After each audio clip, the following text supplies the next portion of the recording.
everyone, come on in. So today I've got a bunch of family and friends coming over and they put in a special request, the extra crispy buttermilk fried chicken. I'm going to show you how to make it. The ingredients you'll need are a frying chicken cut up into pieces, cinnamon, salt, coarse ground black pepper, hot sauce, peanut oil because it has a high smoke point, buttermilk, and all-purpose flour. First step after the chicken is clean, washed, and dried. Always note when you're working with chicken, you have to work clean. Alright, so we're going to start by adding the chicken. In this case, there's 2 chickens here cut up into pieces. And to that, we're actually going to soak it for a bit while we're getting everything else ready in buttermilk. We want to put enough where the chicken is pretty well coated. The buttermilk itself has a lot of flavor, but we're also going to kick it up with a little hot sauce. So to the buttermilk and chicken, we're going to add in some hot sauce. This looks like a lot, but for all of this buttermilk, it's not going to make anything overly spicy. It's just going to add a nice tang. So you'll see when that's combined, you get kind of this pinkish orange color. Now let's just let that sit and marinate. You can marinate this early in the morning and then get it ready at night. Now we'll add the flour, the dry mixture. Nothing to really measure here. Again, this is 2 chickens, so I guess if you really had to, it's probably around 4 cups of all-purpose flour.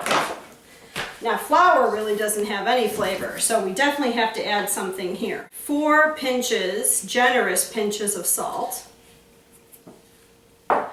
and several really good shakes of coarse black pepper.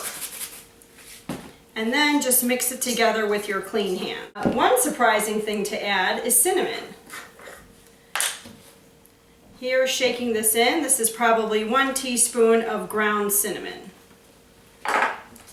Now, I know what you might be thinking. Is it going to make it sweet? It's not. It's actually going to help kind of intensify the flavors of the crust.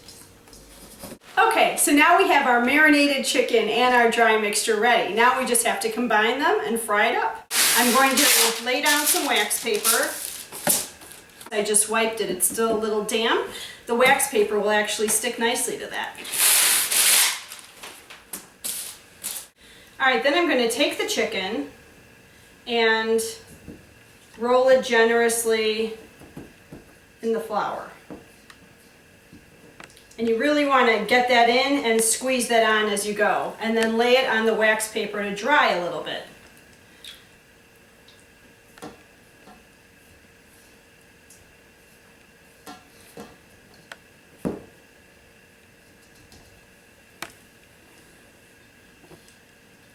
So if you get in here, you can see what I'm doing is really just kind of dumping it in the pool of flour, mixing it around, really pressing it on with my hands, shaking it off, and then laying it down to dry. And when I say dry, it's by no means a long process. I've got my oil on the stove, and that's heating up. We'll want to get that nice and hot.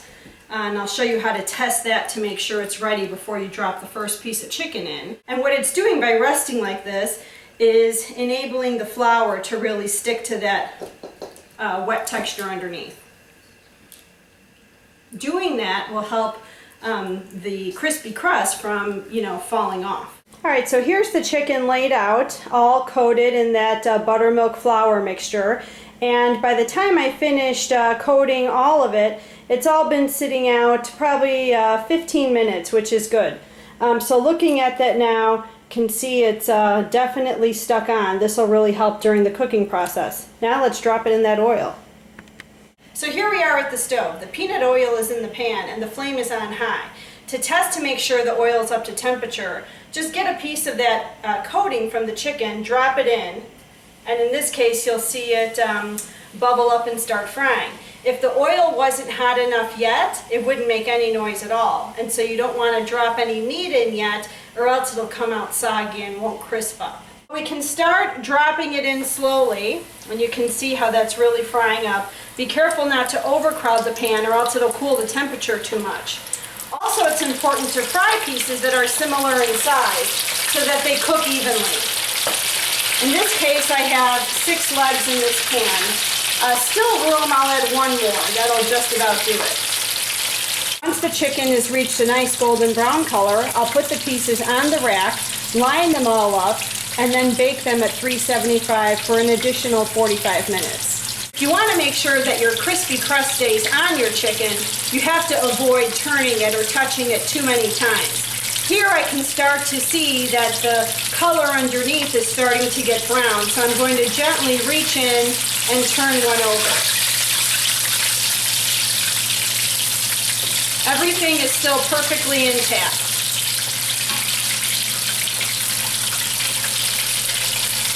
So this is a nice medium brown color. That's what we want because remember, we're going to finish cooking it in the oven. So I'm lining them up over here on my rack. That will help drip off any excess oil and enhance the crispiness of it. Now to really maximize how much you're putting on the rack, you can kind of move those drumsticks around that way, opposite direction. Look at that crispy crust. That's just what you want. Great, now drop in more pieces. Next we'll go with some thighs. One more tip I wanted to point out, aside from a reminder to keep everything clean while you're cooking, is that you'll notice I've got my second pan now ready to catch the remaining chicken that's still frying. I keep it right on the stove for a couple reasons. One, easy transfer from the fry pan to the bake sheet, but also the benefit, it keeps those other 2 burners splatter-free. To bake the chicken and keep it from burning, make sure you place it on the second rack.